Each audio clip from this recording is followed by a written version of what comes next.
السلام علیکم۔ جیسے کہ آپ سب جانتے ہیں کہ رمضان کا مہینہ چل رہا ہے اور رمضان میں عبادات کی کا ثواب جو ہے وہ دگنا تگنا ہو جاتا ہے۔ تو اس لیے ویسے بھی تو ہمیں اپنی عبادات پر بہت زور دینا چاہیے، لیکن رمضان المبارک میں خاص توجہ سے اللہ تعالیٰ کی عبادت کرنی چاہیے۔ تو آج ہم نماز تہجد کے بارے میں بات کرتے ہیں کہ عموماً تہجد کے وقت اٹھنا تھوڑا مشکل ہو جاتا ہے۔ بعض اللہ کے نیک بندے خصوصاً تہجد کے لیے اٹھتے ہیں، لیکن عام عوام کے لیے اٹھنا تھوڑا مشکل ہو جاتا ہے۔ تو رمضان المبارک میں ویسے بھی تہجد کے وقت اٹھا جاتا ہے، تو اس لیے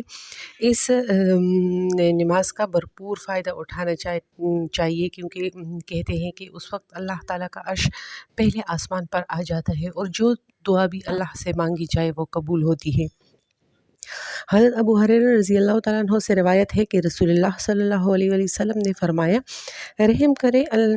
اللہ تبارک و تعالیٰ رحم کرے اس بندے پر جو رات کو اٹھا اور اس نے نماز تہجد پڑھی اور اپنی بیوی کو بھی جگایا اور اس نے بھی نماز پڑھی، اور اگر نیند کے غلبے کی وجہ سے وہ نہیں اٹھی تو اس کے چہرے پر پانی کا ہلکا سا چھینٹا دے کر اس کو بیدار کیا۔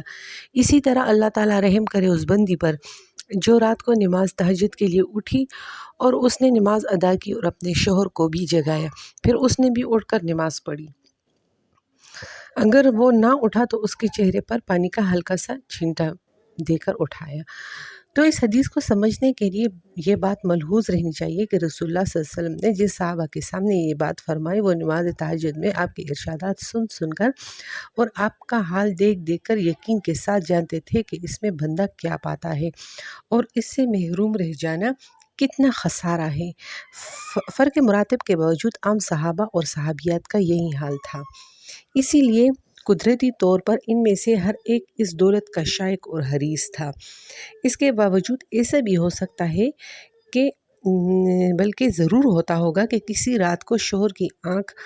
وقت پر کھل گئی اور بیوی سوتی رہ گئی، یا بیوی کی آنکھ کھل گئی اور شوہر سوتا رہ گیا، اور پھر جاگنے والے نے سونے والے کو اٹھانا چاہا اور سستی اور نیند کی وجہ سے اس وقت آمادہ تو نہ ہوا، لیکن محبت و تعلق کے اعتماد پر چہرے پر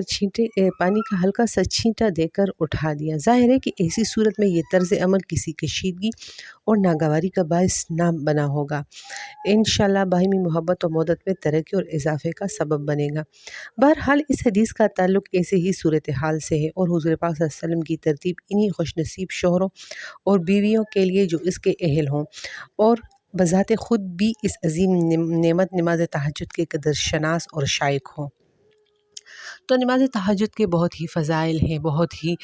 فضیلت ہے اس کی کہ جو بھی دعا اس میں مانگی جائے وہ اللہ پاک ضرور قبول کرتا ہے۔ تو اسی لیے ہمیں چاہیے کہ اس رمضان کے بابرکت مہینے میں اس عبادت سے بھرپور فائدہ اٹھائیں اور اللہ پاک سے دعا کریں کہ آئندہ آنے والی زندگی میں بھی ہمیں اس عبادت کی توفیق عطا فرمائے، اور اپنے رب سے اپنی مشکلات، اپنی رزق و روزی اور اپنی دین اور دنیا تمام ضروریات کے بارے میں اپنے رب سے نماز تہجد میں دعا مانگنی چاہیے۔ تو نماز تہجد کی بہت ہی برکات ہے، اس لیے اس کا عمل ضرور کریں۔